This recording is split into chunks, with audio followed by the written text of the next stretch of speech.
miarabatsika manaraka ny météo amizao atakariva izao anboatsika azy ny ranomasina angamba no resantsika voalohany de ny aty amin'ny tendrony atsimony nosy mafimafy ny onja any amin'ny tapany atsimo sy ny aty amin'ny atsimo andrefana aty zany ho an'ny rapiso maraina mety ho tafiakatra hatrany amin'ny 4 metatra zany ny avy ny onja no fisina alondrano vaventy avy any atsimo andrefana moa zany mahatonga an'izay mitohy hatrany koa ny ora anatan'ny ny tapany atsimo satria de mbola mitoetra ato ny front arak'izao hitantsika amin'ny sary izao fa idirantsika amin'ny atsipriany ary ny mety toetrandrotsika ho an'ny rapiso maraina hitantsika ora anatan'ny ny aty amin'ny afatry ny atsimo atsinanana sy aty amin'ny afatry ny nosy atia ary koa ny afatry ny androy sy ny tapany atsimony any amin'ny fatra ny atsimo andrefana any zany ahitana an'izay ihany koa ny ary amin'ny teniny avaratra zany hoe ny ary amin'ny ilany andrefany diana ny ambiny andraona vitsy na andraona mitsitokotoko ny andro ny toetrandro any rapiso tolakandro kosa indray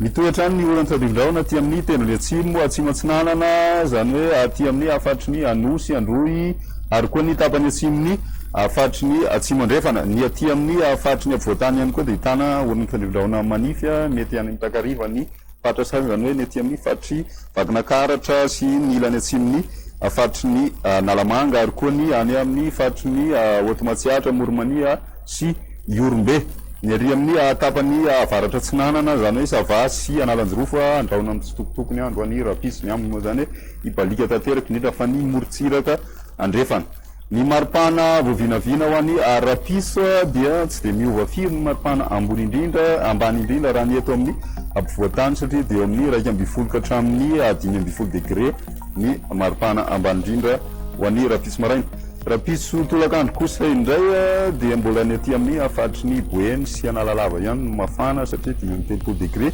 eto ampivoatany manodidina ny 3 ka hatramin'ny 5 degré celsius ny aty amin'ny tendrony atsimo ahitana vidinana ny maripana ambony indrindra ho tafidina hatrany amin'ny 3 degré zany ny any taolagnaro any zany ho any rapiso atoandro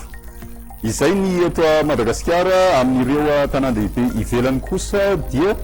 ahitantsika rahona mitsitokotoko any Paris, Nairobi sy Johannesburg ho any rapiso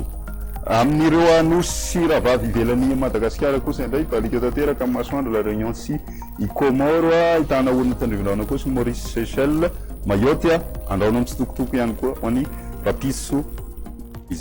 izay ny masaka azona roso manasana ohatrany anaraka ny météo veloma tompoko